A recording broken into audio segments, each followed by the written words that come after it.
warahmatullahi wabarakatuh. Waalaikumsalam warahmatullahi wabarakatuh. Sebelumnya saya ucapkan yang terhormat kepada Bapak Kepala Sekolah SD Presiden Penula, Bapak Guru Pendidik dan Tenaga Pendidikan SD Presiden Penula yang merupakan hadir pada hari ini guna mendengarkan penyebaran informasi atau diseminasi mengenai tugas saya sebagai calon guru penggerak di modul 1.4 yaitu budaya positif. Bagaimana kabarnya hari ini Bapak Ibu? Iya. Oke. Kalau saya katakan SD Impres 377 Penula, Bapak Ibu jawab semangat luar biasa mantap. Oke? Semangat luar biasa mantap. SD Impres 377 Penula, luar biasa mantap. Sekali lagi, SD Impres 377 Penula, semangat luar biasa mantap. Ya, terima kasih Bapak Ibu ya. Sebelumnya saya berada di depan Bapak Ibu bukan berarti saya merasa lebih dari Bapak Ibu. Kita sama-sama posisinya di sini, kita sama-sama belajar. Namun mungkin saya berada di depan Bapak Ibu karena saya mendapatkan materi ya. Jadi hari ini saya mau mengimbaskan kepada Bapak Ibu tentang modul budaya positif. Kalau kita dengar kata budaya positif yang terbersit dalam benak kita seperti apa? Ada yang bisa?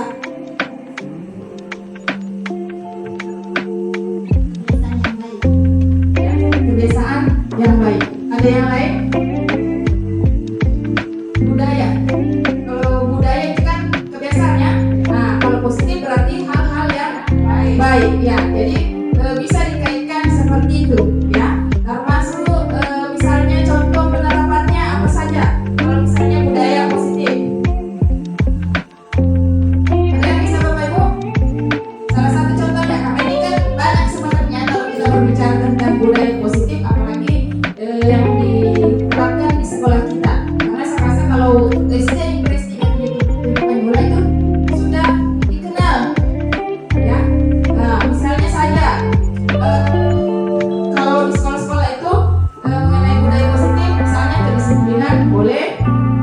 Sekolah kita juga pernah sebagai mengikuti lomba apa istilahnya tuh yang lomba kebersihan ya. Nah, termasuk juga itu budaya positif. Bagaimana bisa ya sekolah sehat menumbuhkan anak-anak kita, murid-murid kita tentang sekolah sehat. Kita lanjut Bapak Ibu ya. Jadi itu tadi apa itu budaya positif. Jadi termasuk tadi yang dikatakan Bu Rahma, kebiasaan-kebiasaan yang baik yang ada di sekolah yang sudah kita terapkan di sekolah. Ya. Jadi budaya positif di sekolah. Jadi konteksnya ini kita berbicara di sekolah ya. Nilai-nilai dan kebiasaan-kebiasaan di sekolah yang berpihak pada peserta didik agar mereka dapat berkembang menjadi pribadi yang kritis, penuh hormat dan bertanggung jawab.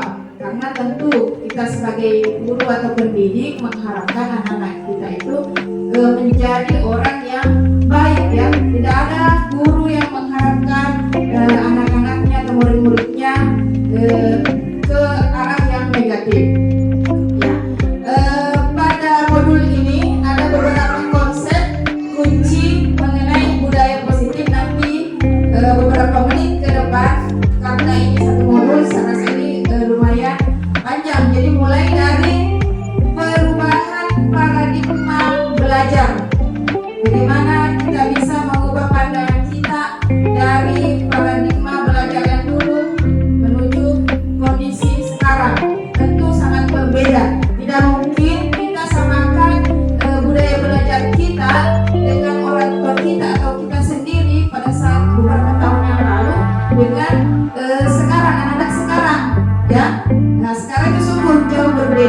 Selanjutnya nanti jelaskan juga tentang disiplin positif dan nilai-nilai kebajikan.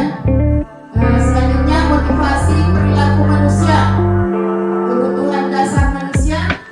Ada juga pendekatan restitusi, 5 posisi kontrol, keyakinan kelas, dan segitiga restitusi. Ini kayaknya istilah baru kita dengar, ya, restitusi. Nah, itu tujuannya juga saya berdiri depan Bapak Ibu untuk memahami hal ini, ya. Nah, kita ke perubahan paradigma belajar. Jadi kan biasa kita dengar ada dulu istilahnya teacher center, ya, pembelajaran yang berpusat pada guru, ya.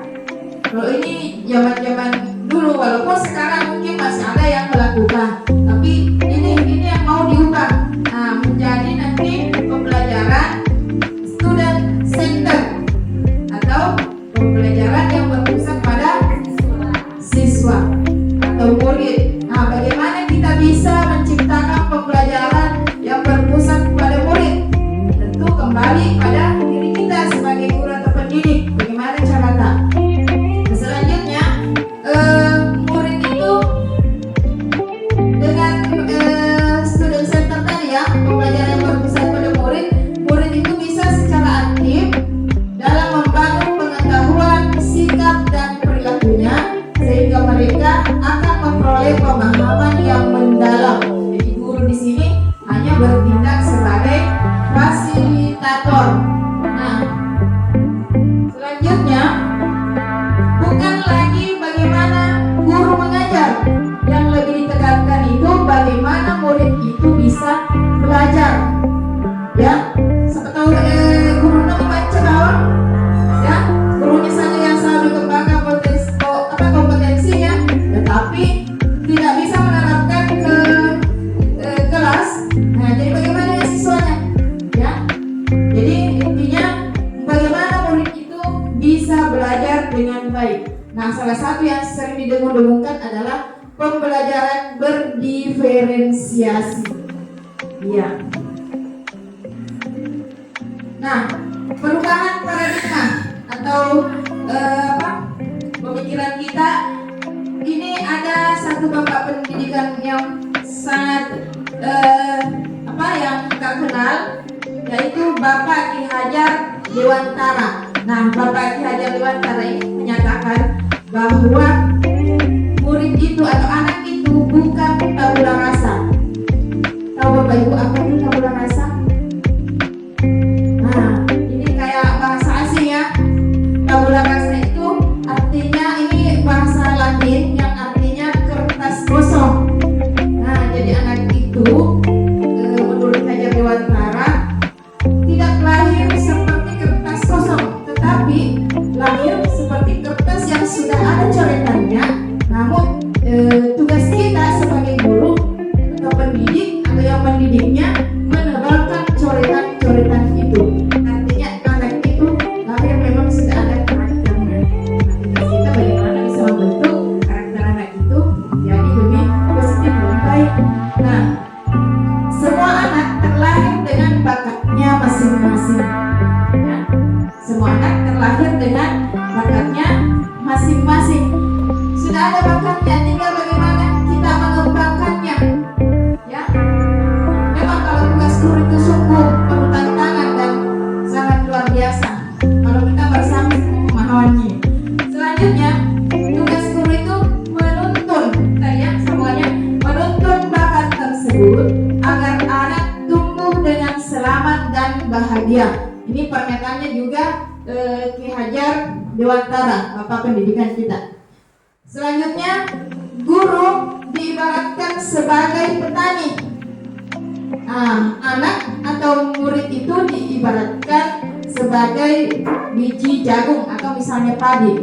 Nah, misal kalau kita menanam biji jagung, tentu yang tumbuh adalah jagung, bukan padi. Nah, itu maksudnya. Kita tugasnya cuma sebagai petani. Bagaimana, apa yang kita lakukan misalnya kalau sebagai petani? Tentu menyiram, memupuk. Nah,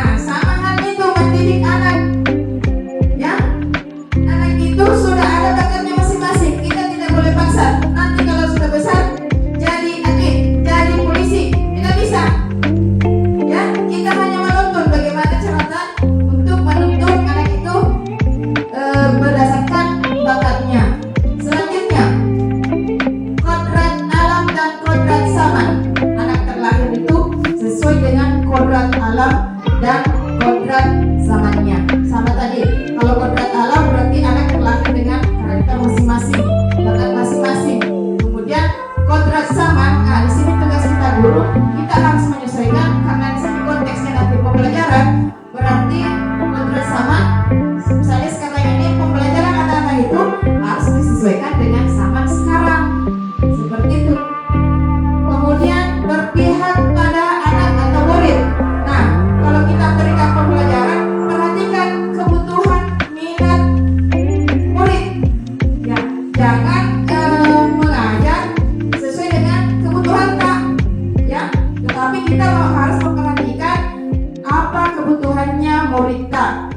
Jadi kalau di kurikulum Merdeka ini kan pasti kita dengar istilahnya diagnostik awal. Ya, begitu nanti seharusnya kalau hari Senin itu yang Bapak Ibu lakukan harus melakukan diagnostik awal, ya, untuk mengetahui misalnya contoh kecil kalau anak kelas 3, 4, 5, 6 itu bisa cita-citanya apa, makna kesukaannya, dia agak-agak ini ya. Nah, kita cek saja tahu lah, oh iya, oh hobinya menggambar, oh hobi ini. Kalau kelas 1, ya misalnya kalau kelas 1 kalau diagnostik kognitifnya suruh didorong nggak menulis misalnya, oh menulis siapa yang sudah bisa menulis 1, 2 kan pasti ada yang belum. Kita nanti kelompokkan, oh sini ada yang bisa, ini yang sedang, oh ini yang belum. Kelompokkan begitu.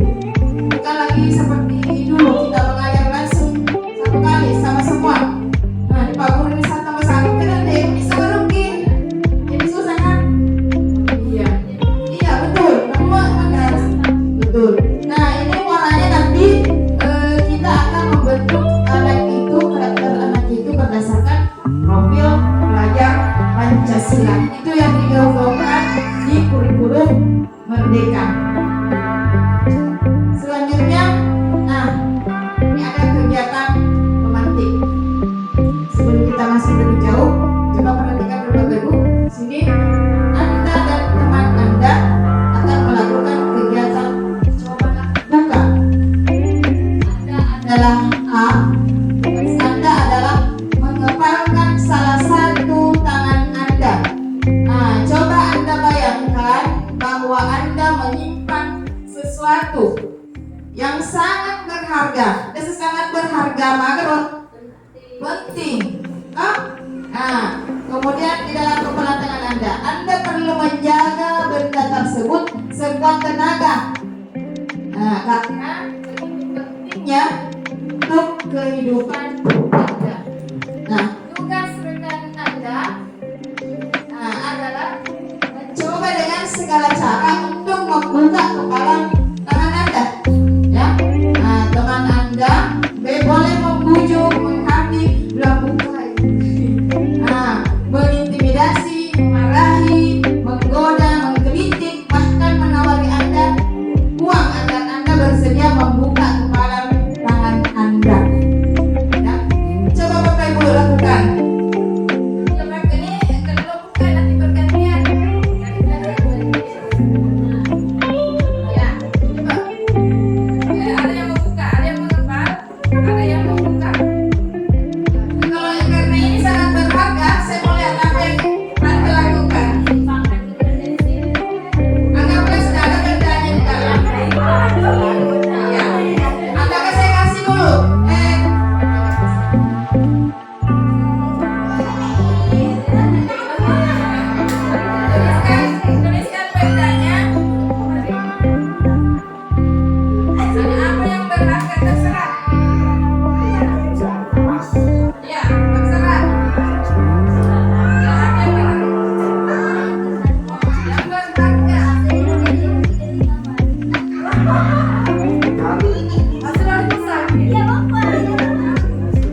atau teman Anda membuka kepala teman Anda kalau misalnya membuka, tapi tadi tidak ya?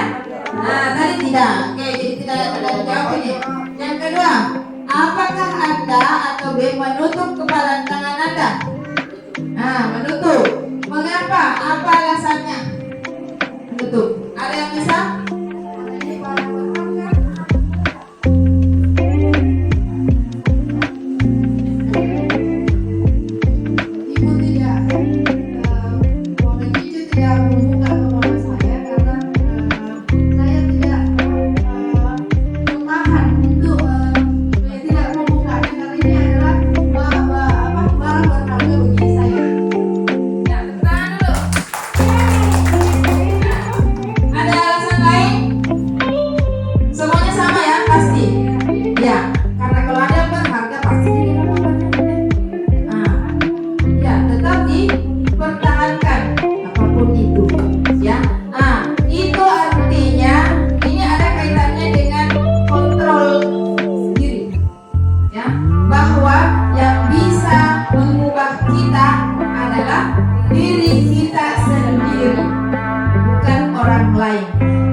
Menurut Dr. William Glasser, ada teori dalam teori kontrol teori ya, untuk meluruskan miskonsepsi tentang kontrol. Apa itu miskonsepsi? Miskonsepsi berarti salah konsepsi kita, berbeda pendapat. Yang harusnya begini tetapi coba kita lihat yang pertama, ilusi guru mengontrol murid. Ya, ilusi berarti kayak sesuatu yang seharusnya tidak sesuai dengan persepsi kita, ya. Bahwa guru itu sebenarnya tidak boleh mengontrol murid seharusnya, ya. Kemudian kita lihat penjelasannya, jadi pada dasarnya itu kita tidak dapat memaksa murid untuk berbuat sesuatu jikalau murid tersebut memilih untuk tidak melakukannya. Ya, tapi tergantung juga ya, apakah nanti arahnya positif atau negatif. Kemudian ilusi bahwa semua penguatan positif efektif dan bermanfaat belum tentu. Ya. Nah, selanjutnya ilusi bahwa kritik dan membuat orang merasa bersalah dapat menguatkan karakter. Nah, jadi menggunakan kritik dan rasa bersalah untuk mengontrol murid menuju pada identitas gagal. Jadi ada istilahnya identitas gagal. Nah, selanjutnya ilusi bahwa orang dewasa memiliki hak untuk memaksa. Ya, jadi banyak itu orang dewasa percaya bahwa mereka memiliki tanggung jawab untuk membuat murid-murid berbuat hal-hal tertentu. Apapun yang dilakukan itu dapat diterima selama ada sebuah kemajuan berdasarkan sebuah pengukuran kinerja. Saat itu orang dewasa akan menyadari bahwa perilaku memaksa tidak akan efektif untuk jangka panjang dan sebuah hubungan permusuhan dapat terbentuk. Iya, sama itu misalnya anak-anak kita paksa, kalau misalnya ada sampah dipaksa disuruh pungut. Nah, kalau bukan berasal dari dalam diri anak itu, motivasi dalam diri anak itu, mereka pasti pada ini tapi tidak dilihat oleh gurunya, tidak mungkin dipungut. Ya.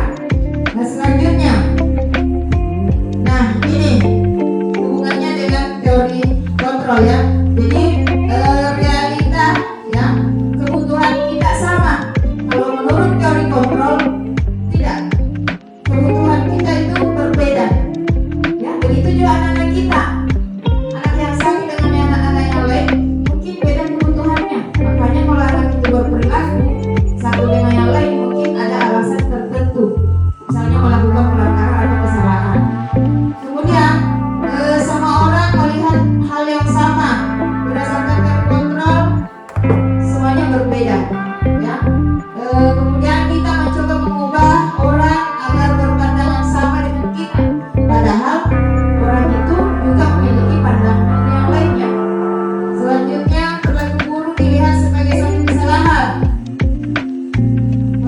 terkontrol, semua perilaku memiliki tujuan. Mungkin pandangan kita salah, ya, salah tapi gitu tapi mungkin tujuannya ada. Dia berbuat seperti itu.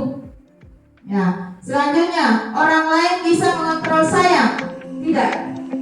Hanya diri kita sendiri yang bisa mengontrol diri kita. Selanjutnya pemaksaan ada pada rujukan gagal. Nah, berdasarkan teori kontrol, kolaborasi dan konsensus menciptakan pilihan-pilihan baru. Kemudian model berpikir menang kalah. Kalau teori kontrol, ya menang, jangan ada yang kalah. Ya. Nah, disiplin positif dan nilai-nilai kebajikan. Jadi hubungannya ini dengan teori kontrol tadi, kita masuk pada disiplin positif. Nah, salah satu upaya untuk menerapkan budaya positif di sekolah kita, ya, harus yang utama yang dilakukan adalah disiplin positif. Ini salah satu strategi yang perlu kita tinjau ulang. Apakah sudah efektif kita berlakukan di sekolah atau perlu ditinjau kembali, ya. Kemudian ada yang tahu kalau kita katakan lagi disiplin, yang terbersit dalam benak kita apa itu? Apakah ini disiplin? Pasti ada. Coba apa? Peraturan, ya. Apalagi kesepakatan, apalagi tata tertib, ya, pasti. Hukuman, mungkin saja, iya. Nah, bagaimana dengan kaitannya nilai-nilai kebajikan?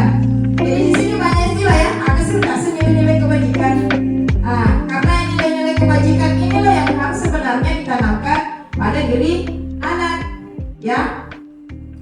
Misalnya saya contohkan, misalnya di dalam kelas ada anak misalnya mengambil barang temannya, pensilnya atau penghapusnya, ya. Berarti sebenarnya anak itu tidak boleh langsung kita marahi, ya. Mungkin ada alasannya mengapa dia mengambil barang itu. Mungkin dia tidak membawa pensil atau penghapus. Tapi yang perlu ditanamkan pada anak ini, jangan katakan tidak boleh ambil punya teman, nanti marah orang tuanya, jangan. Tetapi yang ditanamkan sikap saling menghargai atau kejujurannya, ya, atau menghargai. Misalnya ada punya temannya, kita tidak boleh ambil, tapi kita harus menanamkan sikap saling menghargai, ya. Jadi nilai-nilainya itu ini nanti yang mau diterapkan pada anak, ada namanya nilai kebajikan universal. Nah, kita kembali pada kata disiplin tadi, ya. Kalau disiplin itu pasti yang melekat pada pikiran kita adalah tata tertib, teratur atau peraturan, patuhan pada peraturan dan sebagainya. Nah, kalau kata disiplin itu biasanya kita hubungkan juga dengan hukuman, ya. Misalnya ada yang mengeluarkan bajunya, pasti dihukum lagi. Ini di depan kelas. Padahal itu sangat bertentangan dengan teori kontrol tadi. Selanjutnya dalam budaya kita memaknai bahwa disiplin itu menjadi sesuatu yang dilakukan seseorang pada orang lain untuk mendapatkan kepatuhan. Artinya kalau misalnya gurunya yang suruh tidak boleh begini, pasti kalau anak-anak itu melihat gurunya, dia jalankan. Tetapi kalau tidak ada gurunya, pasti berbuat pelanggaran lagi, seperti itu. Nah, hubungannya dengan pernyataan yang diajak Bimantara, di mana ada kemerdekaan, disitulah harus ada disiplin yang kuat. Kalau mau menjadi manusia yang merdeka, berarti yang harus ditanamkan dalam dirinya adalah disiplin diri. Tetapi disiplin ini bukan karena dipaksa, melainkan berasal dari dalam dirinya. Namanya ada motivasi intrinsik, motivasi dari dalam diri. Nah, selanjutnya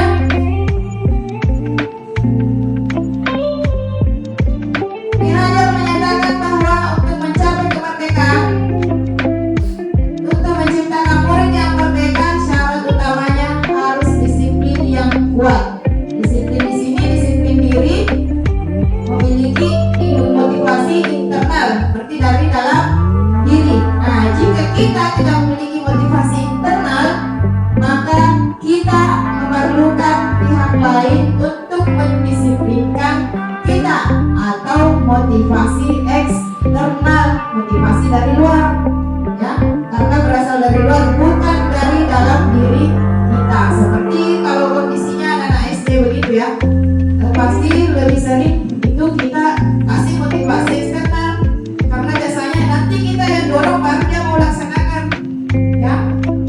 Nah, selanjutnya, apa tujuan dari disiplin positif ini? Tujuannya untuk menanamkan motivasi yang ada pada anak agar menjadi orang yang diinginkan, merasa menghargai dirinya sendiri dengan nilai-nilai yang dipercaya. Jadi poinnya di sini adalah menanamkan nilai-nilai. Nanti saya tampilkan nilai-nilai yang dimaksud. Ketika murid kita memiliki motivasi tersebut, berarti mereka telah memiliki motivasi intrinsik yang bisa berdampak jangka panjang. Kalau biasanya motivasi eksternal itu yang hanya berlaku pada jangka pendek, pada saat itu saja. Nah, selanjutnya mereka akan tetap berperilaku baik sampai dewasa berlandaskan nilai-nilai kebajikan, karena mereka ingin menjadi orang yang menjunjung tinggi nilai-nilai yang mereka hargai atau mencapai tujuan mereka. Ya, Bapak Ibu. Nah, kontrol itu ada pada diri sendiri. Iya. Selanjutnya, nah ini ada perubahan paradigma teori kontrol menurut Lexer. Ada teori dalam teori kontrol teori ya, untuk meluruskan miskonsepsi tentang kontrol. Apa itu miskonsepsi?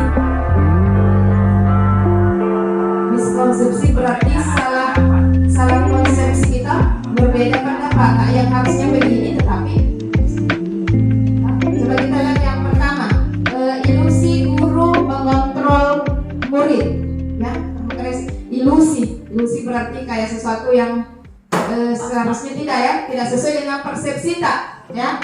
Nah, bahwa guru itu sebenarnya tidak boleh mengontrol murid seharusnya, ya. Kemudian kita lihat penjelasannya. Jadi pada dasarnya itu kita tidak dapat memaksa murid untuk berbuat sesuatu jikalau murid tersebut memilih untuk tidak melakukannya, ya. Tapi tergantung juga ya, apakah nanti arahnya positif atau negatif. Kemudian ilusi bahwa semua penguatan positif efektif dan bermanfaat, belum tentu, ya. Nah, selanjutnya ilusi bahwa kritik dan membuat orang merasa bersalah dapat menguatkan karakter. Ya. Jadi menggunakan kritik dan rasa bersalah untuk mengontrol murid menuju pada identitas gagal. Jadi ada istilahnya identitas gagal. Nah, selanjutnya ilusi bahwa orang dewasa memiliki hak untuk memaksa, ya. Jadi banyak itu orang dewasa percaya bahwa mereka memiliki tanggung jawab untuk membuat murid-murid berbuat hal-hal tertentu. Apapun yang dilakukan itu dapat diterima selama ada sebuah kemajuan berdasarkan sebuah pengukuran kinerja. Saat itu orang dewasa akan menyadari bahwa perilaku memaksa tidak akan efektif untuk jangka panjang dan sebuah hubungan permusuhan dapat terbentuk. Iya, sama itu misalnya anak-anak kita paksa, kalau misalnya ada sampah dipaksa disuruh pungut. Nah, kalau bukan berasal dari dalam diri anak itu, motivasi dalam diri anak itu, mereka pasti pada ini tapi tidak diminta oleh gurunya, tidak mungkin dipungut, ya. Nah, selanjutnya, nah ini hubungannya dengan teori kontrol, ya. Jadi realita, ya, kebutuhan kita sama. Kalau menurut teori kontrol tidak, kebutuhan kita itu berbeda, ya. Begitu juga anak-anak kita, anak yang sama dengan anak-anak yang lain mungkin beda kebutuhannya. Makanya kalau anak itu berperilaku satu dengan yang lain mungkin ada alasan tertentu, misalnya melakukan pelanggaran atau kesalahan. Kemudian semua orang melihat hal yang sama berdasarkan teori kontrol.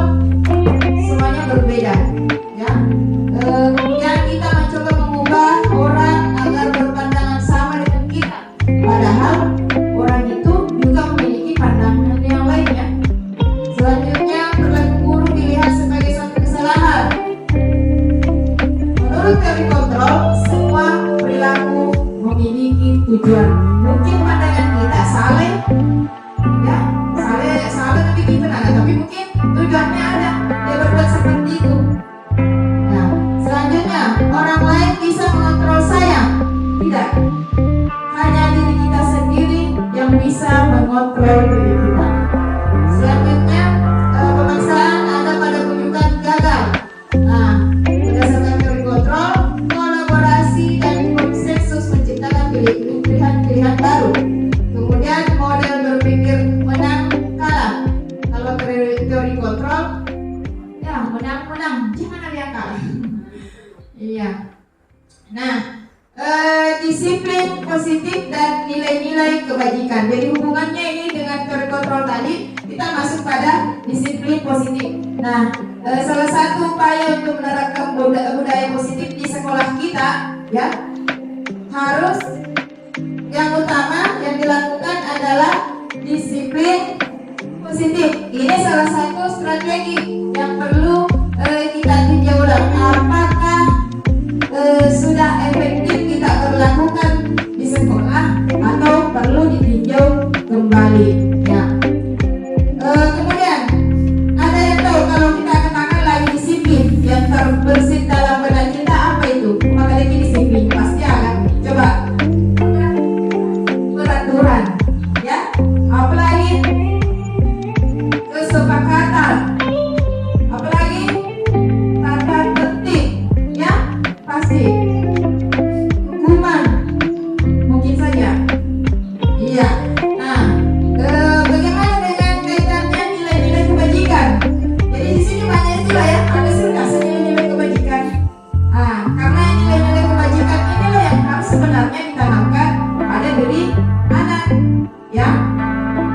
Nah, misalnya saya contohkan, misalnya di dalam kelas ada anak misalnya mengambil barang temannya, pensilnya atau penghapusnya, ya. Berarti sebenarnya anak itu tidak boleh langsung kita marahi, ya. Mungkin ada alasannya mengapa dia mengambil barang itu.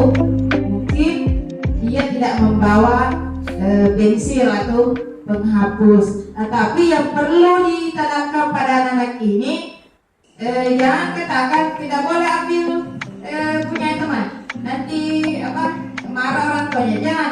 Tetapi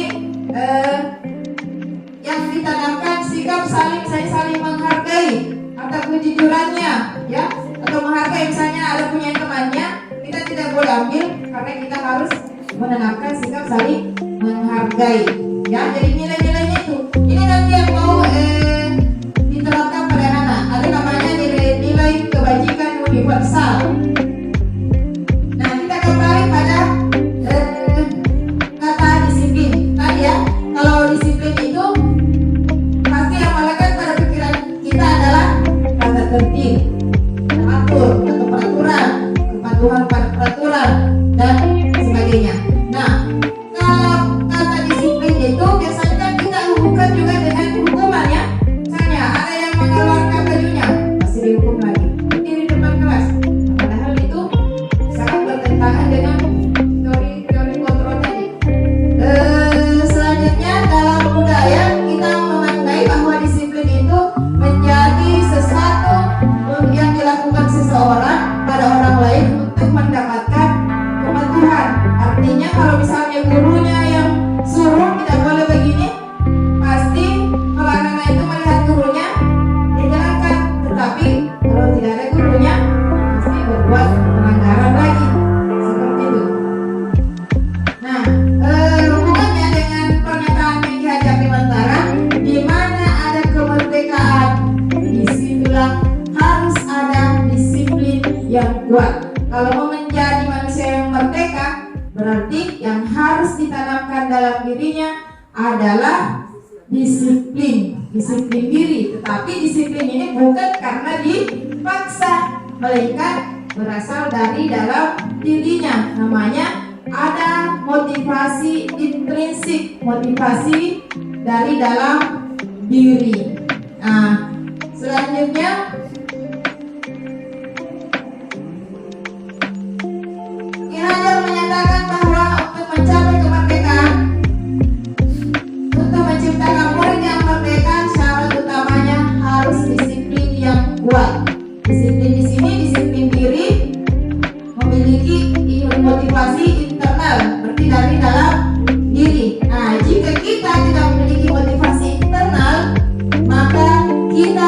memerlukan pihak lain untuk mendisiplinkan kita atau motivasi eksternal, motivasi dari luar, ya, karena berasal dari luar bukan dari dalam diri kita. Seperti kalau kondisinya anak SD begitu ya, pasti lebih sering itu kita kasih motivasi eksternal, karena biasanya nanti kita yang dorong baru dia mau laksanakan, ya.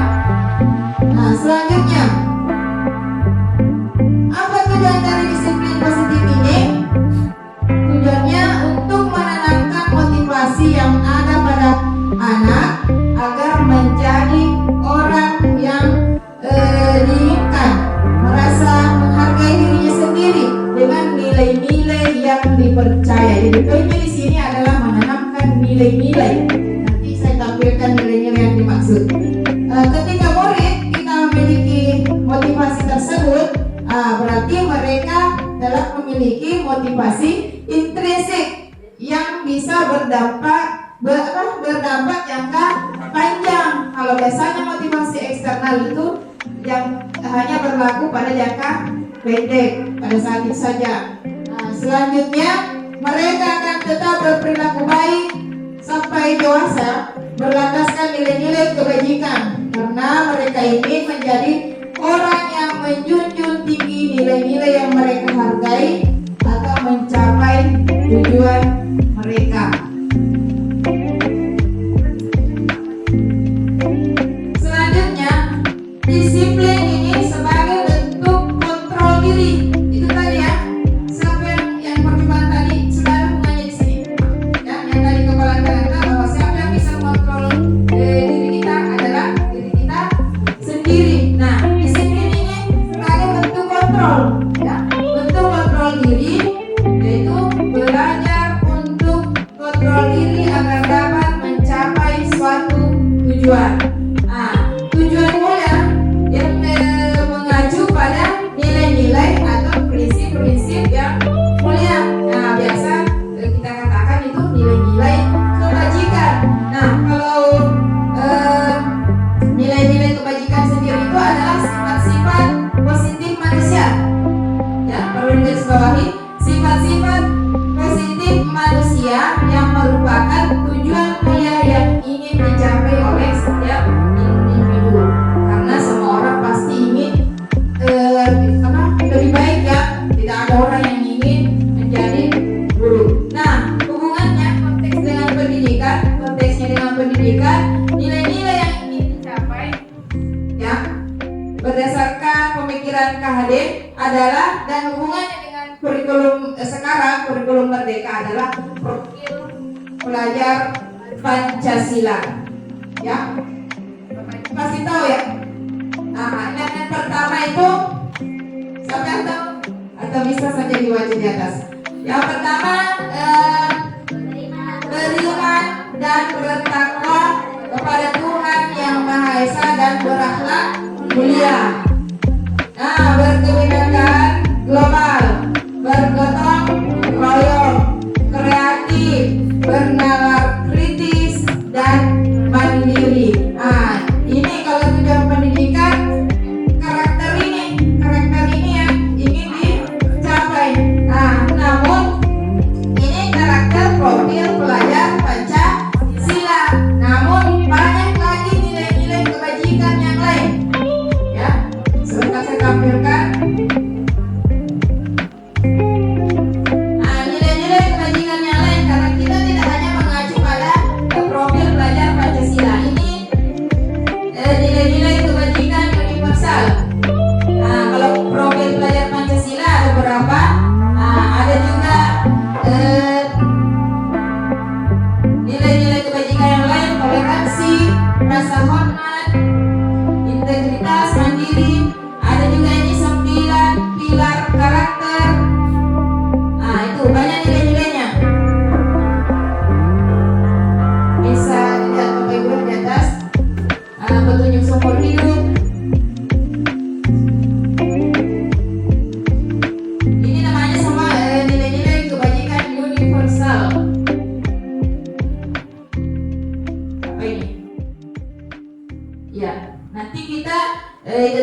kaitannya dengan nilai-nilai yang ingin dikembangkan dengan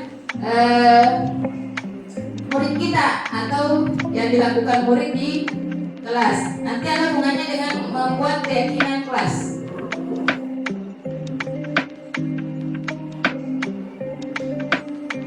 Ya, kita lanjut. Kita mulai dari motivasi perilaku manusia. Jadi motivasi perilaku manusia itu biasanya itu kalau anak itu berperilaku untuk menghindari ketidaknyamanan atau hukuman. Ya, karena misalnya ada anak-anak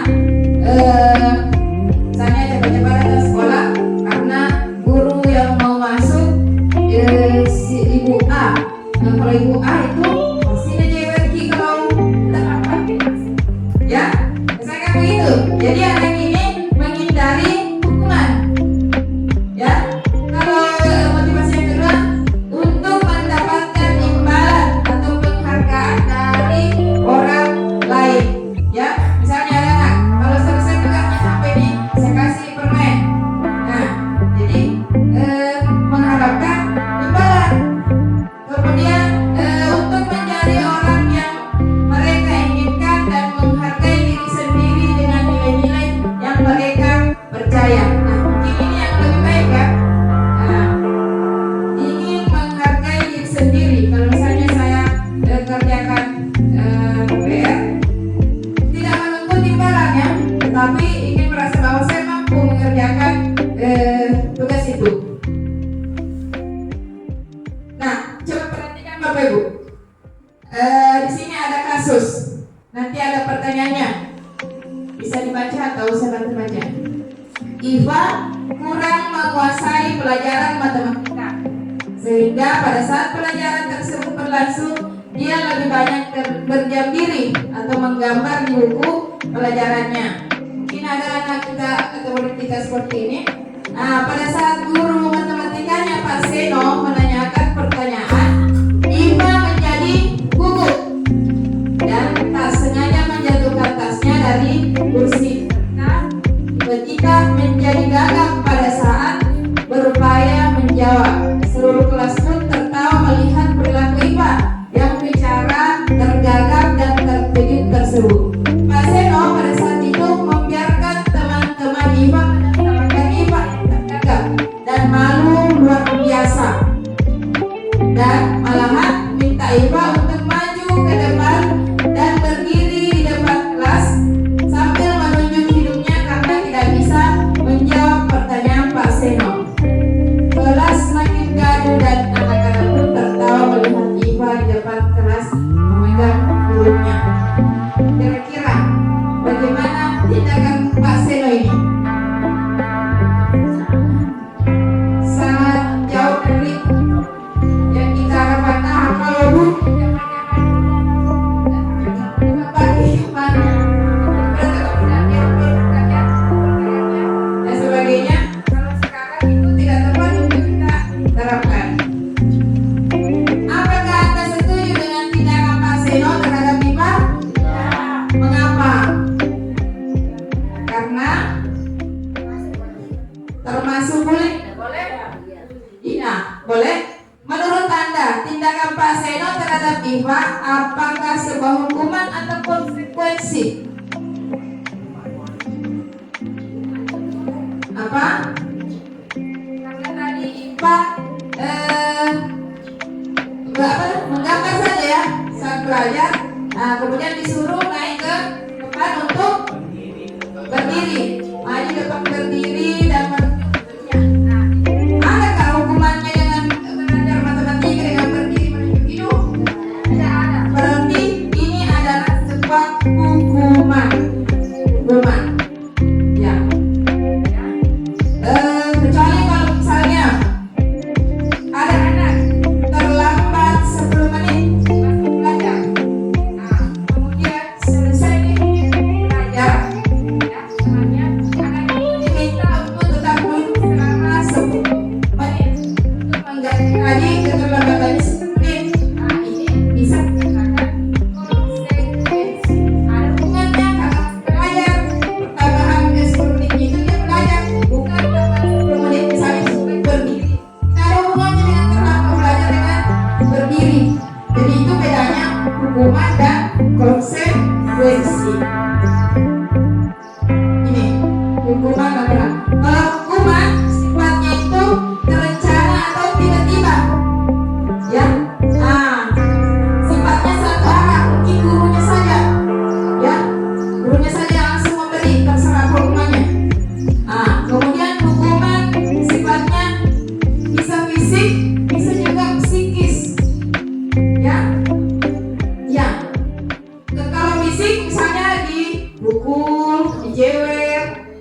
Nah, kalau psikis bisa berupa kata-kata. Saya ibaratkan misalnya ada kertas, ya.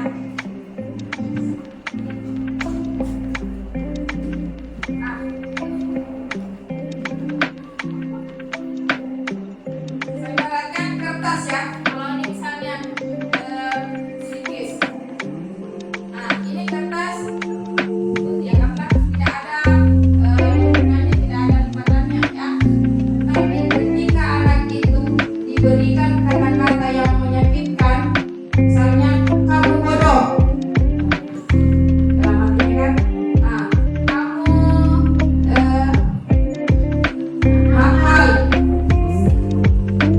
misalnya kamu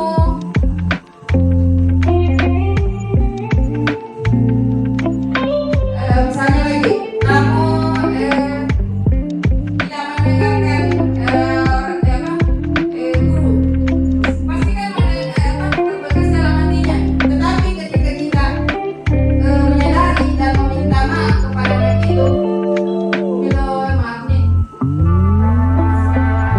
tetapi coba lihat sama itu, tetap berbekas dalam hati. Jadi kita ibaratkan seperti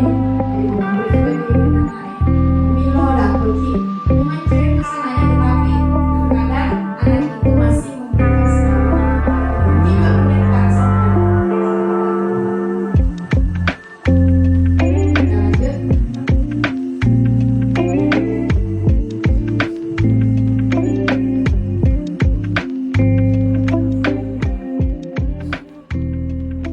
Nah, kemudian konsekuensi bersifat terencana atau sudah disepakati, ya. Bersifat terencana atau sudah disepakati. Mungkin ini bisa dibuat kesepakatan antara, sudah disepakati antara guru dan murid itu. Kalau terlambat, hukumannya nanti seperti ini. Konsekuensinya seperti ini.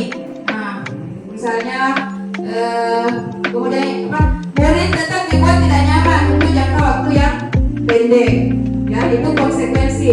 Nanti ada pilihan yang terbaik untuk Bapak Ibu untuk menyelesaikan masalah, itu istilahnya restitusi. Apa? Restitusi. Biasa disebut kalau itu restitusi, ya, yaitu proses menciptakan kondisi bagi murid untuk memperbaiki kesalahan mereka sehingga mereka bisa kembali ke kelompok mereka masing-masing. Seperti ini kemarin saya bercakap-cakap dengan Pak Jabar. Sebenarnya Pak Jabar itu kan rencananya membuat kesepakatan kelas. Nah, dia ingin menerapkan itu konsekuensinya kalau itu melakukan pelanggaran. Nah, dia ingin ada konsekuensinya. Ya, tapi tidak apa-apa, nanti kita bersama-sama lah dulu ya materinya, supaya nanti kita pahami bersama kalau kita lakukan seperti itu apa yang akan terjadi. Nah, ini istilahnya. Tadi kalau hukuman, istilahnya itu anak itu berada pada identitas gagal. Nah, kalau disiplin bisa pakai konsekuensi tadi, dan bisa restitusi. Coba kita cermati baik-baik perbedaannya. Kalau hukuman, sesuatu yang menyakitkan harus terjadi. Kalau dihukum ya. Kalau konsekuensi, sesuatu harus terjadi, tidak mesti menyakitkan. Nah, bisa jadi baik. Kalau hukuman tadi pasti menyakitkan. Kalau restitusi, ini ada pilihan yang diberikan kepada anak. Kemudian tidak nyaman untuk murid untuk jangka waktu yang panjang kalau hukuman membekas sampai dewasa itu. Kemudian kalau konsekuensi tidak nyaman untuk waktu pendek, ya.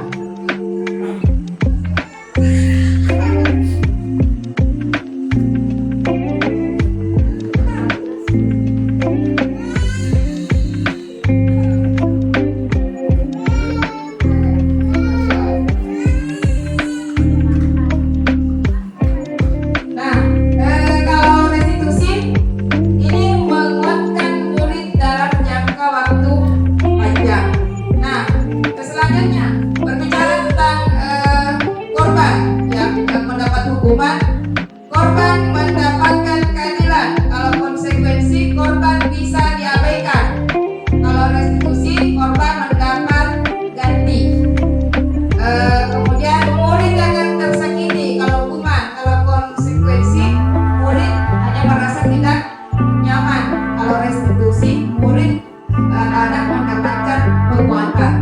di antara tiga ini tentu yang kita pilih adalah yang lebih anak itu kita lakukan restitusi.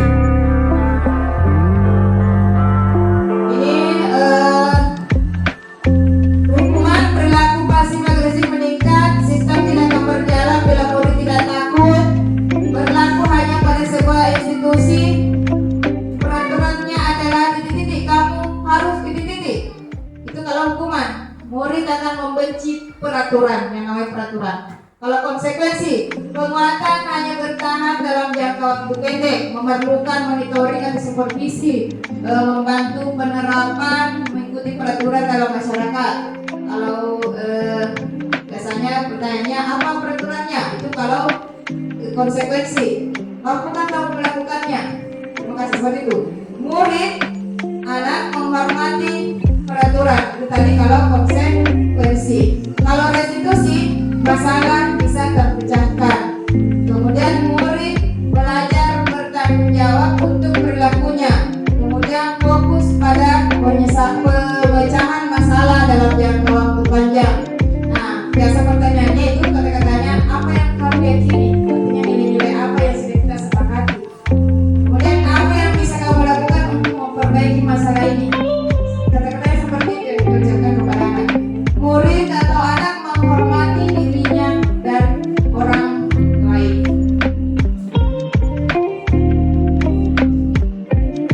Bisa tidak saja Bu, Bapak Ibu. Ada yang tanya kalau sifatnya negatif kan seperti itu. Kalau hukuman boleh paksaan dan seterusnya. Kalau tadi konsekuensi sifatnya netral.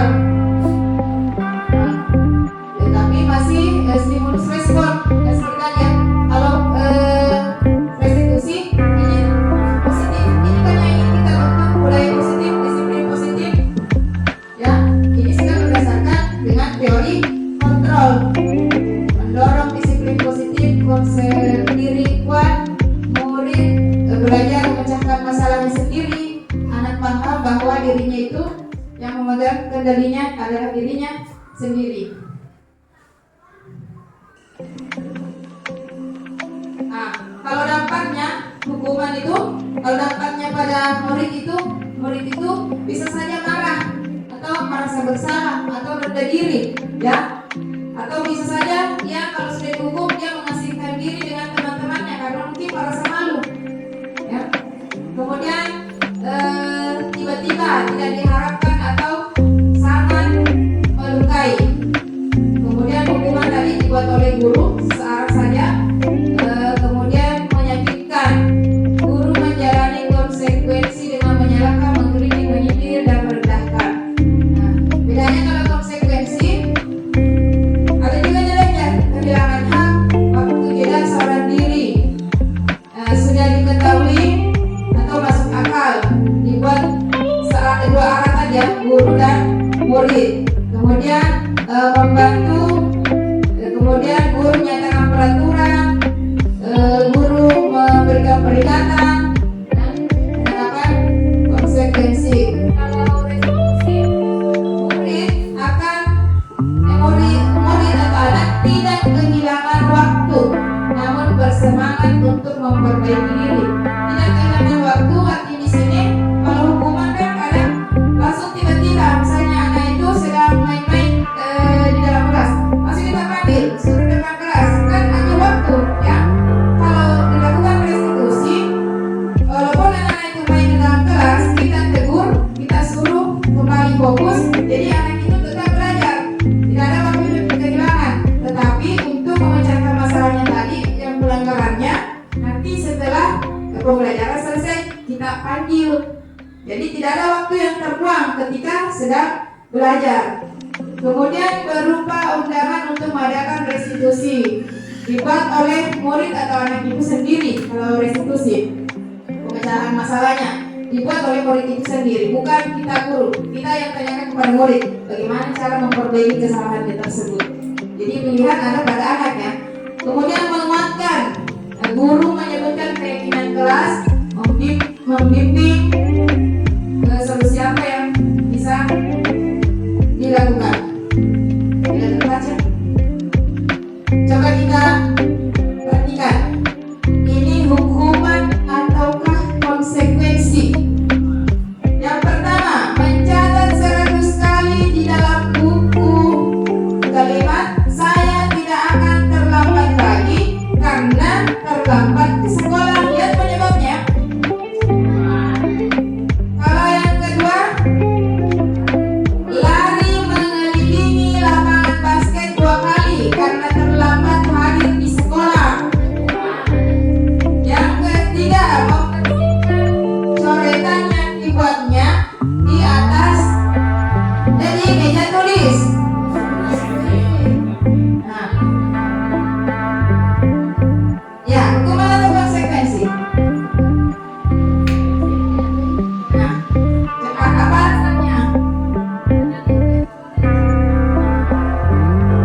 tugas teman yang telah dicoret-coret. Hukuman atau konsekuensi? Menggantikan kertas tugas teman yang telah dicoret-coret. Apa? Apa alasannya? Ya, supaya kita ini bisa mengenai perbedaannya hukuman dan konsekuensi. Ya, alasannya apa? Ya, ini masih ada sama-sama, nggak apa-apa. Kemudian berjemur di lapangan basket pukul 12 siang, Bapak, karena ngobrol dengan teman. Hukuman, murid diminta bertelanjang kaki sepanjang hari karena tidak menggunakan sepatu warna hitam sesuai peraturan sekolah. Hukuman atau konsekuensi? Hukuman. Kita lihat coba jawabannya Bapak Ibu. Yang pertama kali dikatakan hukuman, padahal sebenarnya ini adalah konsekuensi. Mungkin di sini saya lihat ya, mencatat 100 kali di dalam buku kalimat saya tidak akan terlambat lagi, karena memang dia terlambat tadi. Jadi supaya mengingat itu tulisannya itu supaya tidak terlambat, karena memang kesalahannya atau pelanggarannya dia terlambat. Iya, jadi dikatakan konsekuensi. Waktu saya isi lab juga saya salah. Pertama saya katakan hukuman, kita jawabannya astagfirullah. Kemudian lari mengelilingi lapangan 2 kali. Hukuman. Saja tadinya membersihkan coretan. Konsekuensi, murid diminta untuk push up 15 kali karena tidak menggunakan masker. Hukuman, menggantikan kertas teman. Konsekuensi, mana coret-coret itu kertas mana dia kan karena kertasnya temannya. Nah, ada hubungannya berjemur di lapangan dengan mengobrol, bukan mengatakan, bukan mengobrol pada saat belajar menjas basket itu. Kemudian murid diminta bertelanjang kaki sepanjang hari. Bukan. Selanjutnya coba berdiri di depan kelas sambil mengangkat kaki satu kali tidak bisa menjawab pertanyaan. Membersihkan tumpahan air di meja karena tersenggol pada saat belajar. Menghilangkan 10 menit jam istirahat untuk mengerjakan tugas karena terlambat datang. Jadi disuruh lagi tinggal 110 menit. Ya. Duduk di bangku di pinggir lapangan pada jam istirahat. Tidak disingkat bermain oleh guru piket karena mencederai teman saat bermain di lapangan. Dan kita jawab. Duduk di bangku di pinggir lapangan pada jam istirahat. Tidak diizinkan bermain oleh guru piket karena mencederai, ini kesalahannya, mencederai teman pada saat bermain di lapangan. Nah, ya. Kemudian, ya, terlambat hadir di pembelajaran daring 15 menit dan diminta untuk tinggal 15 menit. Nah, lari mengelilingi lapangan basket 2 kali karena terlambat 10 menit untuk pelajaran PJOK dengan lapangan basket. Nah, ya. Membersihkan WC sekolah karena membatalkan fisikawannya. Ya, ada hubungan. Nah, berarti ya, silakan sedikit kayaknya. Kita lihat. Nah, semuanya benar. Ya, tadi itu duduk di pinggir lapangan, konsekuensi. Ya, duduk saja, tidak ada efek fisiknya. Lari, mana? Lari. Karena ada hubungannya. Ya, yang ada hubungannya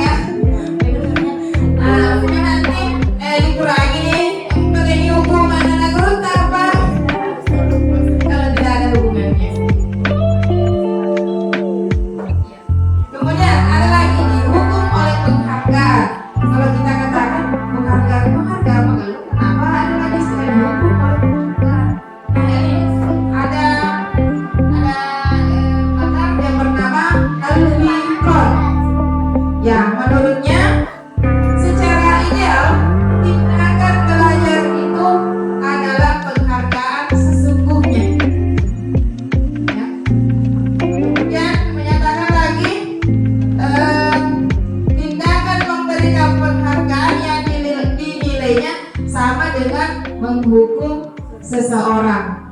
Apa maknanya ini? Jadi yang pertama tadi itu secara ideal tindakan belajar sendiri itu adalah penghargaan sesungguhnya. Misalnya ini pada anak kelas awal misalnya sudah pintar merangkai huruf demi huruf, misalnya BA, ba, CA, ca, artinya mana ya? Baca.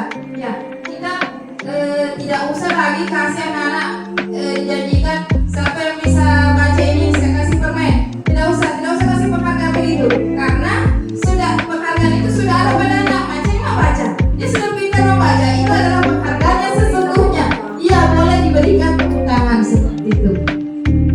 Saya juga salah dulu karena pernah saya refleksi saya boleh kita berhenti.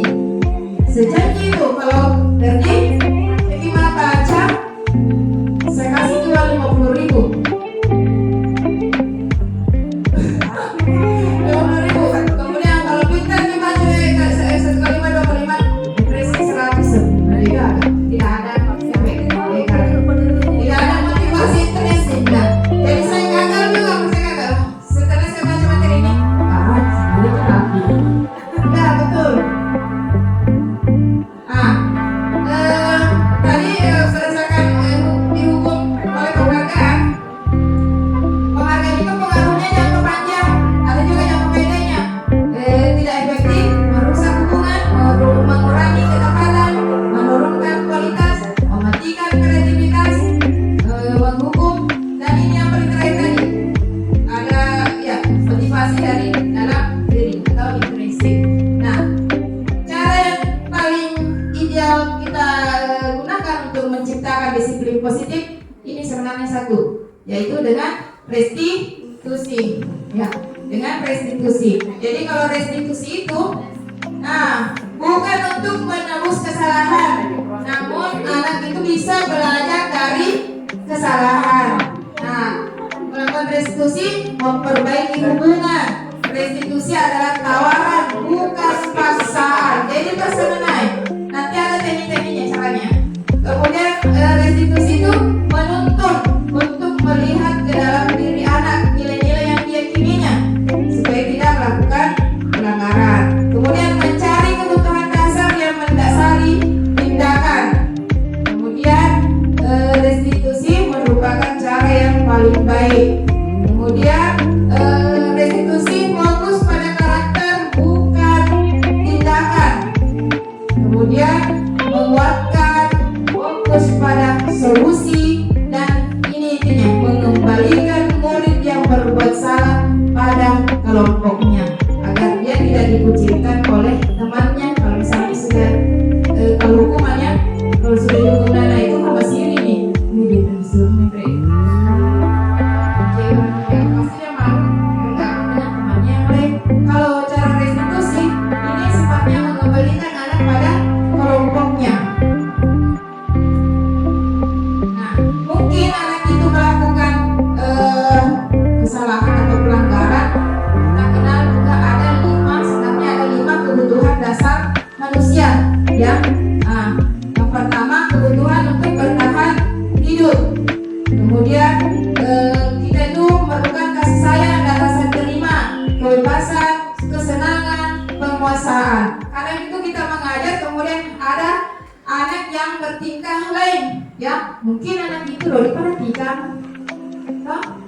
sama dia bosan, dia ingin ada kesenangan tersendiri, lele macam sudah dia karena mungkin ada kebutuhannya yang tidak terpenuhi seperti itu. Selanjutnya, ini juga bisa direfleksi untuk diri kita nanti. Kita kenal di sini ada 5 posisi kontrol restitusi, ya.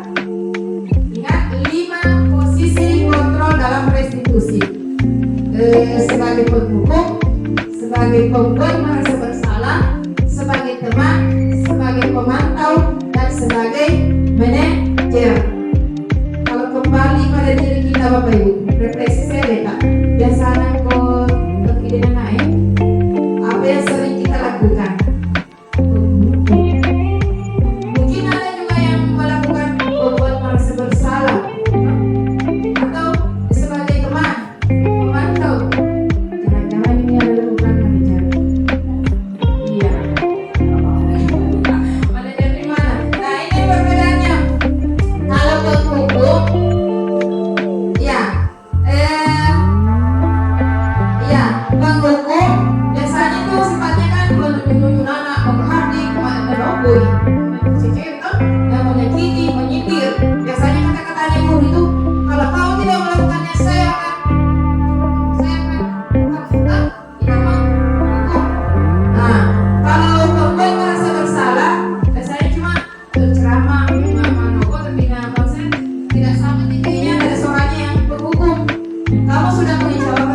ibu.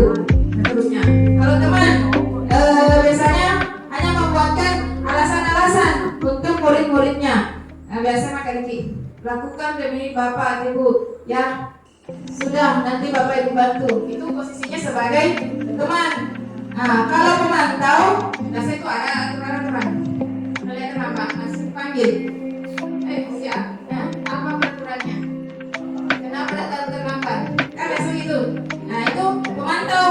Nah, kalau manajer biasa mengajukan ke pertanyaan-pertanyaan, tetapi biasa pertanyaannya itu tidak langsung menyampaikan langsung. Misalnya, apa yang kita yakini?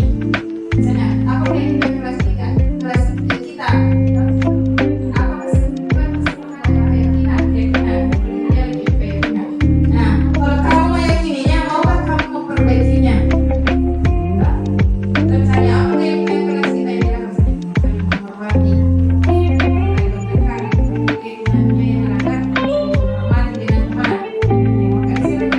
Apakah kamu bersedia memperbaikinya? Bersedia dengan cara apa? Nana yang mau disuruh apa? Solusinya mau menyakitkan Nana. Kemudian memberontak mengenai hukum ya, berhukum. Saya tidak peduli. Dan Nana biasanya berkata seperti itu. Bisa tidak saja peduli. Kemudian dampak pada murid, kalau penghukum itu biasanya mengulangi kembali kesalahannya. Ya. Kalau berbuat merasa bersalah, merasa rendah diri, merasa gagal, tidak berharga. Kalau teman, dan Anda bisa tergantung pada gurunya karena gurunya sendiri nanti akan bantu memberikan solusi, bukan anak itu sendiri. Kalau pemantau mendapat menitik beratkan pada dampak diri sendiri. Nah, kalau manajer mengevaluasi dirinya bagaimana menjadi lebih baik.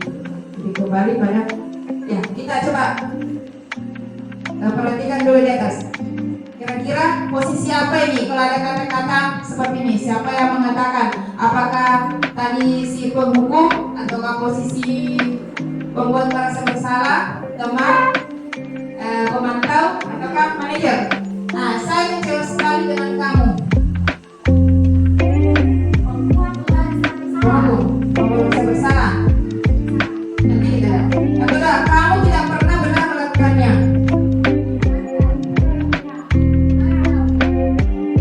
Ini Pak Jabat. Kalau ini, ayolah lakukan demi saya ya.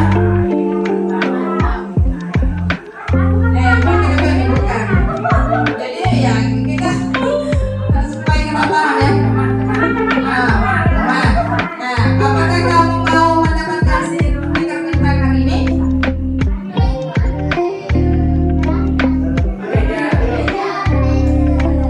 Ya, kemudian bagaimana kamu bisa menyelesaikan masalah ini? Ya, coba. Menghukum, membuat merasa bersalah, teman, pemantau. Coba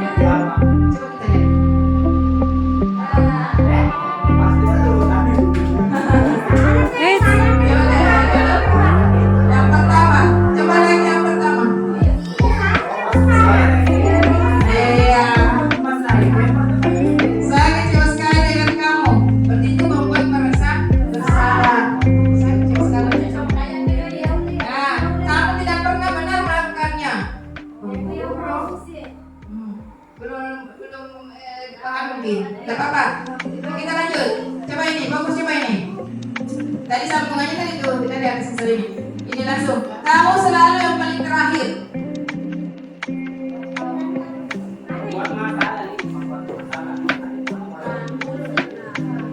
Kamu selalu yang paling terakhir.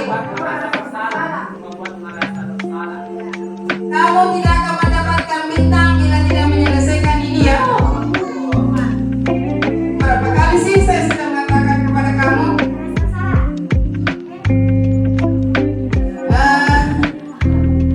Ingat bukan?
Ibu, kita sudah menempati di posisi mana? Kalau saya pernah jadi penghukum, pernah jadi pembuat merasa bersama, pernah boleh mana boleh jadi. Kalau saya refleksi diriku, apalagi pertama-tama masuk ke di sini makanya dia bisa didesain sama Ibu. Tuh, ya. Bangun purni, kalau sudah dihukum langsung saja kampanye anak diam, tapi jangan pendek. Sebentar saja tidak tertanam di dalam dirinya Nana itu nilai-nilai tidak ada. Iya, jadi kita lanjut saja. Nah, keyakinan kelas. Nah, ini apa gunanya kita membuat keyakinan kelas, bukan peraturan kelas. Nah, kata dasar keyakinan kelas yakin. Biar meyakini nilai apa yang diyakini nanti. Karena kalau yakin berarti perilaku sedih.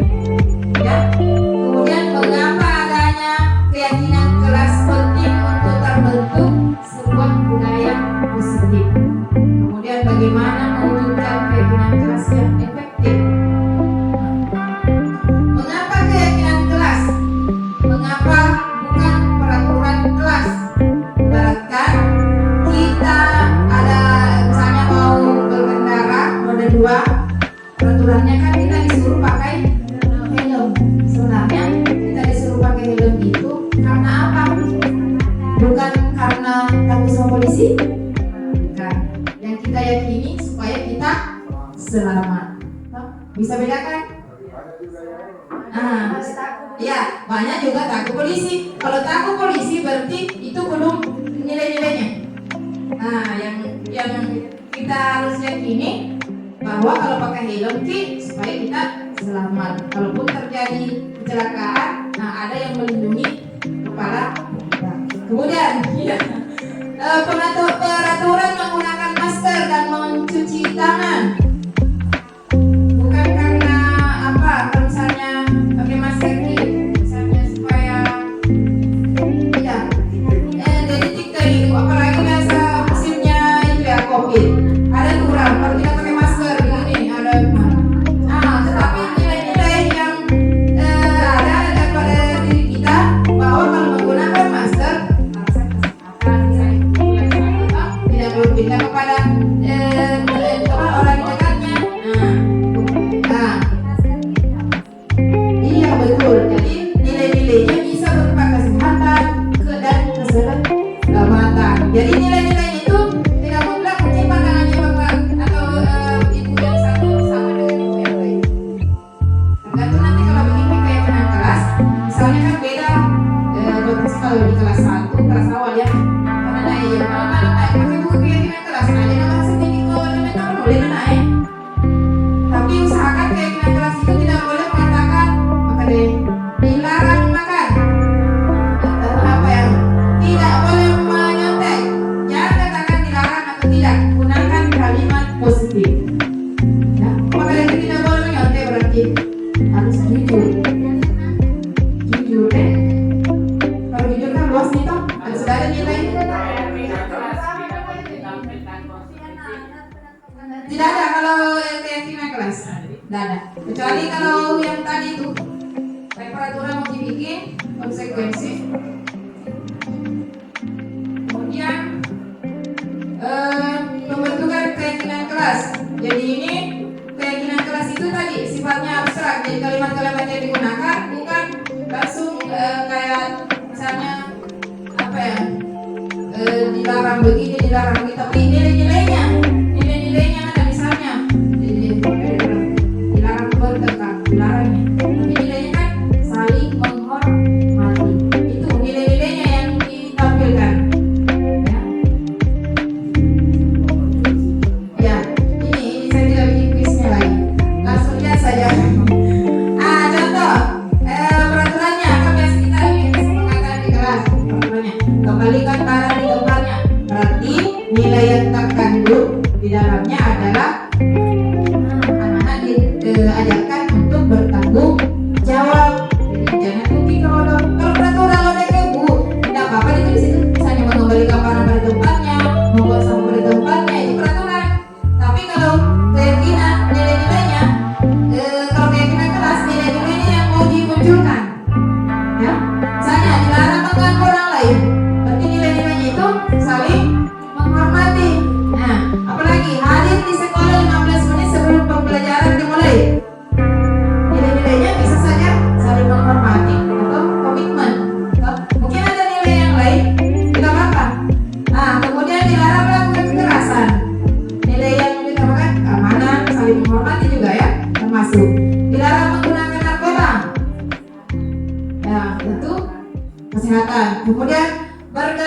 Kemudian atau menunggu giliran antri.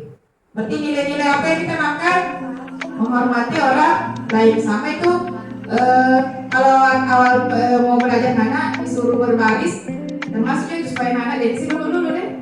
Ya, berarti ada nilai-nilai yang ditanamkan pada anak-anak, yaitu saling menghormati. Kemudian tidak akan merokok. Nah, kesehatan. Kemudian menghormati orang lain juga ya. Karena kalau misalnya merokok itu kata, ya mengganggu orang lain. Ya, terganggu yang lain. Mungkin ada yang tidak cocok dengan asap rokok. Kemudian gunakan masker. Tadi sudah ya, bisa kesehatan, bisa juga keamanan. Berjalan di kelas dan koridor, keamanan dan keselamatan. Nah, ini yang akan kita lakukan nanti adalah segitiga restitusi. Nah, bagaimana apa yang kita lakukan jika ada anak yang melakukan pelanggaran tersebut? Ada istilahnya segitiga restitusi yang berkaitan tadi dengan teori kontrol yang dijelaskan tadi. Langkah pertama adalah menstabilkan identitas. Ya, nanti saya jelaskan. Kaitannya dengan teori kontrol, kita semua akan melakukan hal terbaik yang bisa kita lakukan. Mungkin ini pelanggaran bagi gurunya, tapi anak itu menganggap bahwa ada yang maksudnya ada yang ingin mencapai, ada yang apa yang terbaik untuk saya. Jadi mungkin kalau kita lihat itu melanggar, padahal tentunya ada mana naik. Dia baik. Kemudian validasi tindakan yang salah. Semua perilaku itu pasti memiliki alasan. Kemudian menanyakan keyakinan. Kita semua memiliki motivasi internal dari dalam diri. Nah, seperti ini Bapak Ibu. Coba kita lihat, ini adalah gambar segitiga restitusi. Jadi langkah pertama tadi yang dilakukan adalah menstabilkan identitas. Biasa itu kalau menstabilkan identitas, setiap orang pasti melakukan kesalahan. Kan nanti kata-katanya, aku bukan satu-satunya pernah melakukan ini. Itu untuk menstabilkan identitas anak. Kalau validasi tindakan yang salah, kamu tentu punya alasan mengapa kamu melakukan itu, dan seterusnya. Kemudian menanyakan keyakinan. Nah, keyakinan apa? Keyakinan kelas apa yang kita sedang sepakati? Kamu ingin menjadi orang yang seperti apa? Nah, ini. Kalau menstabilkan identitas, biasa kita katakan kepada anak ini, berbuat salah itu tidak apa-apa. Supaya anak ini tidak merasa apa ya? Dengan perbuatan itu tidak merasa tersakiti kalau kita kembali di posisi penghukum. Jadi kata-kata kita itu ini sudah ada di posisi manajer, ya. Berbuat salah itu tidak apa-apa. Atau ada kata lagi, tidak ada manusia yang sempurna. Saya juga pernah melakukan kesalahan seperti itu. Kita bisa menyelesaikan ini. Bapak Ibu tidak tertarik mencari siapa yang salah, tapi Bapak Ibu ingin mencari solusi dari permasalahan ini. Jadi supaya anak itu tenang, tetap tenang walaupun dia sudah melakukan kesalahan, nanti dia akan memperbaiki sendiri kesalahannya. Kemudian validasi tindakan yang salah. Kata-katanya seperti itu. Padahal kamu bisa melakukan yang lebih buruk dari ini ya. Kamu pasti punya alasan mengapa melakukan hal itu. Kamu paling bangga pada dirimu sendiri karena kamu telah melindungi sesuatu yang penting buatmu. Kamu boleh mempertahankan sikap itu, tapi kamu harus menambahkan sikap yang baru. Kemudian yang terakhir, menanyakan keyakinan. Apa yang kita percaya sebagai kelas atau keluarga? Apa nilai-nilai umum yang kita sepakati? Apa bayangan kita tentang kelas yang ideal? Kamu mau jadi orang yang seperti apa? Ini menanyakan keyakinan. Ini ada contoh dialog penerapan restitusi posisi manajer.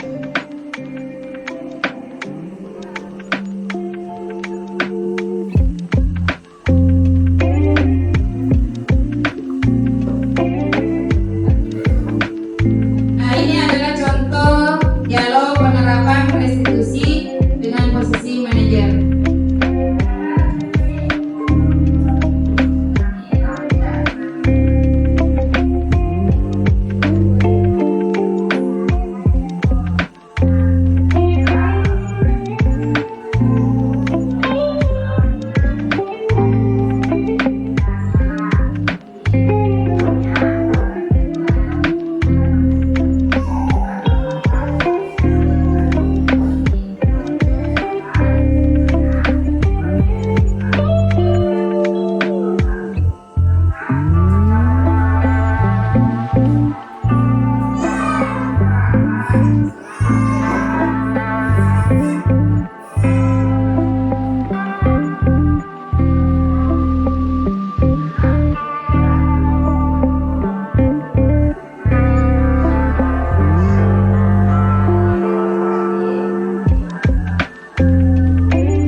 usia melalui posisi manajer. Jadi tidak dihukum anak-anak. Ini kita berikan pertanyaan seperti ini di luar jam belajarnya. Setelah belajar kita panggil anak tersebut, kemudian menanyakan ya apa alasannya dia makan. Dia makan karena belum sarapan, itu ada alasannya. Kita tidak boleh langsung menghukum mengenai itu. Mungkin ada kebutuhan yang belum terpenuhi atau berusaha dipenuhinya. Apa? Oh ya, jadi kita tidak boleh makan karena kembali dari diri kita. Lapar pasti makan lagi, ya kita mau makan. Tapi yang dilakukan Rani tadi itu, murid itu, bukan pada tempat dan waktunya. Ya, jadi kita tanyakan apa yang diyakini di kelas itu. Kan sudah buat keyakinan kelas kita di sini. Oh, saling menghormati. Ada yang dilanggar, saling menghormati. Kita tanyakan bagaimana caranya memperbaiki kesalahannya, apa solusinya. Nah, anak itu tadi mengatakan sarapan nanti baru ke sekolah, ya. Nah, sarapan dulu baru ke sekolah. Bagaimana caranya? Apalagi caranya selain sarapan? Tidur lebih awal supaya ada kesempatannya sarapan. Pak, kalau dia nanti ganti nih, terlambat betul dia cuma sarapan. Iya, begitu. Jadi diberikan kesempatan untuk mencari solusinya sendiri. Mungkin cukup demikian, Bapak Ibu. Jadi kesimpulannya di sini bahwa budaya itu merupakan kebiasaan-kebiasaan baik yang harus ditanamkan di sekolah, bukan hanya di kelas harusnya. Jadi di sini kita membangun kesepahaman bersama bahwa budaya positif itu harus ditanamkan di sekolah. Jika ini sudah menjadi kebiasaan, maka dapat menumbuhkan karakter murid sesuai dengan tujuan pendidikan kita saat ini, profil pelajar Pancasila. Untuk mewujudkan hal tersebut, sepatutnya kita sebagai pendidik atau guru harus mampu memahami bagaimana memposisikan diri kita dengan memberikan yang terbaik untuk murid kita. Tapi kita sadar betul, saya sadar betul bahwa ini tidak mungkin kita laksanakan secara instan. Dan kalau dia pakai buki keyakinan, buat keyakinan kelas hari ini, anak-anak langsung berubah. Tidak. Dan ini tugas dan tantangan kita sebagai guru, bagaimana kita bisa menanamkan nilai-nilai itu kepada anak-anak kita. Ya, tapi kalau sudah kita lakukan sedikit demi sedikit, pasti lama-lama nanti akan terbiasa. Ya, cukup sekian penyampaian saya pada hari ini. Jadi sekali lagi saya ucapkan terima kasih yang sebesar-besarnya kepada Bapak Kepala Sekolah dan teman-teman yang selalu mendukung saya dalam program ini, dalam guru penggerak angkatan 8. Semoga dengan ilmu-ilmu yang kita dapatkan bisa kita terapkan untuk diri kita, untuk anak kita, dan untuk sekolah kita agar menjadi lebih